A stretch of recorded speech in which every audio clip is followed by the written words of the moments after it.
Hey everyone, so I've spent the last few days playing Far Cry 3 now that Ubisoft has made it available as a visually upgraded classic release for PS4 and Xbox One. Yeah, it'll get a full release in time, but if you own Far Cry 5's Season Pass, it's a freebie that you can download right now. Fundamentally, it's a PC port, so if you have the PC Season Pass, well, you just get the original game instead, and that's kind of fine. In fact, if you have some serious hardware, it's better than fine. It's pretty awesome. 4K resolution, 60 frames per second, and it's quite the experience even today. It really holds up, and I'd go as far as to say that it's the first Ubisoft Far Cry game where everything really came together. It's a true open world as opposed to the series of areas linked by corridors that we had in Far Cry 2. A sign of Ubisoft really starting to push the envelope, but that's just the beginning really. There's the absolutely brilliant state-of-the-art graphics for the time, to the point where Ubisoft Montreal even implemented an early physically based lighting system in a last-gen game. I mean, brilliant. Far Cry 3, now obviously it's clearly a game of its era, but it still looks great on modern PC hardware. Amazing view distances, beautiful lighting, and some stunning post-processing work brought to the fore when you jump into a lake or ocean. Oh, and man, the lighting. Well, actually, in this case, PC got a far superior global illumination system to the console versions, and it's really quite something. So the question is this really, how much of this top-end experience has been brought to the PS4, Xbox One, and their enhanced counterparts in Far Cry 3 Classic? And more to the point, just how much effort has gone into the conversion work? Okay, so I hope my little montage there proved that there's a ton of great source material here for the port to tap into. PC had its issues of course, but it was really the best way to play this game back in the day. And for console users, a decent remaster is a must because, well, the original version kinda looked like this. I've got the Xbox 360 and PlayStation 3 code here running side by side. And what you'll instantly see is that Far Cry 3's extreme ambition for the time came at a price. Pretty dreadful performance. The game targets 30 frames per second, dropping VSync and introducing tearing if it can't hit that frame rate cap, and yeah, it rarely does. Now, if you played Far Cry 3 back in the day on the last gen consoles, clearly it was a compromised experience because no matter how excellent the game was, and come to think of it is, Ubisoft had effectively hit the limits of what they could meaningfully extract from the PlayStation 3 and Xbox 360. The end result was a developer that used every trick in the book to extract more performance from those systems, but it still wasn't good enough. The one saving grace, I guess, is that going for an adaptive sync solution below 30 at least gave you fairly level frame times. Now switching to VSync here might have cleaned up the tearing, but it would have introduced some horrific judder. But yeah, Ubisoft really pushed the boat out here to get as much performance as they could with this level of visual fidelity, to the point where, yeah, check out those little borders top and bottom. Now they don't intrude at all on gameplay, and it gives us a native resolution there of 1280 by 704, but this would have made for more efficient memory management and would have eked out a bit more performance from those systems. There are also some effects of the time that haven't aged well generally, that you could either deactivate on the PC version or simply swap out for a better alternative.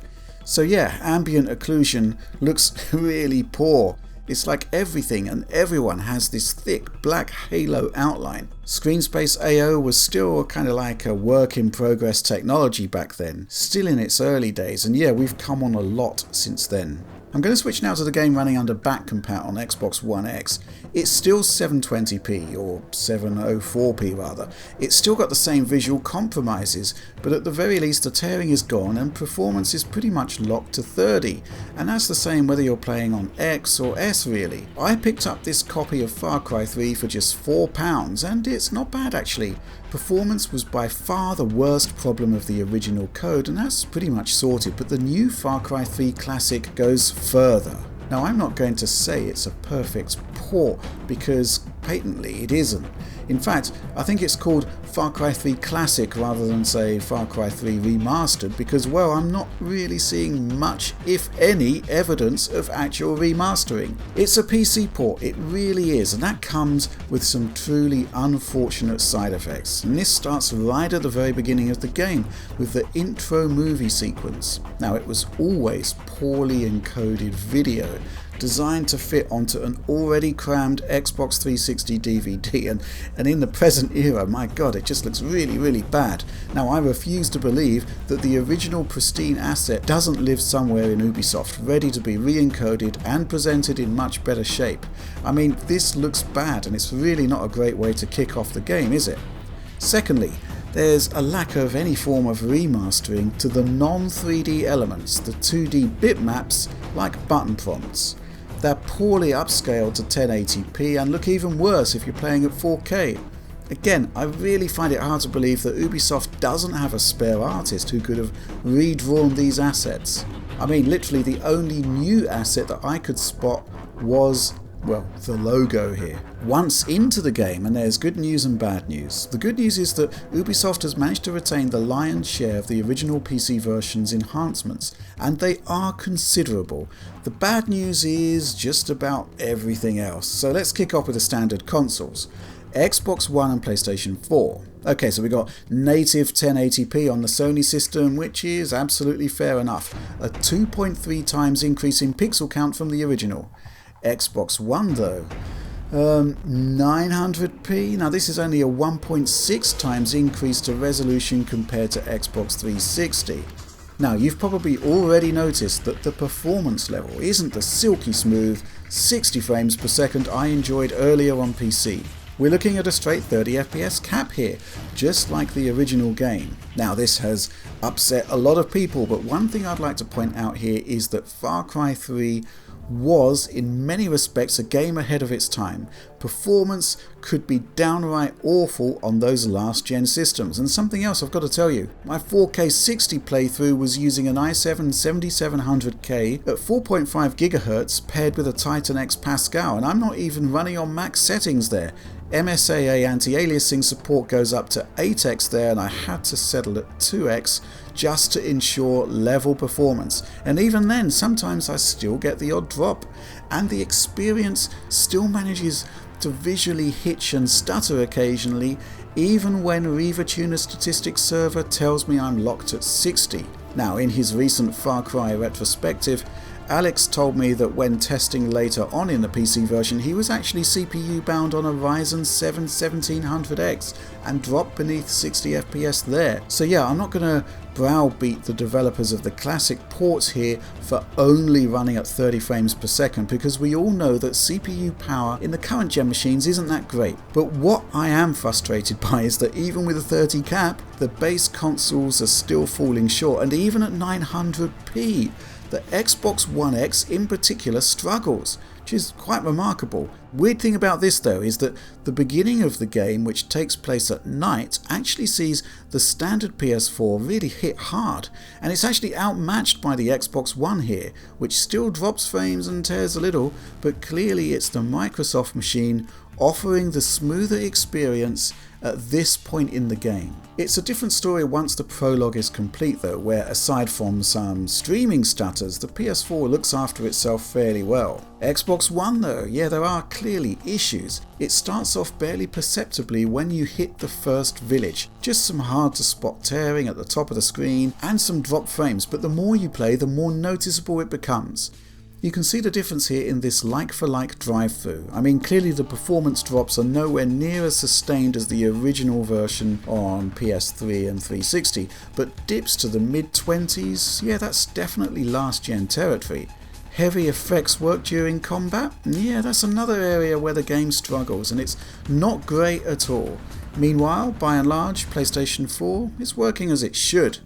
Let's look at the enhanced consoles now. The visual feature set is much the same, with an exception I'll talk about shortly, but the big surprise and indeed disappointment here is that both machines are running at a native 1440p resolution.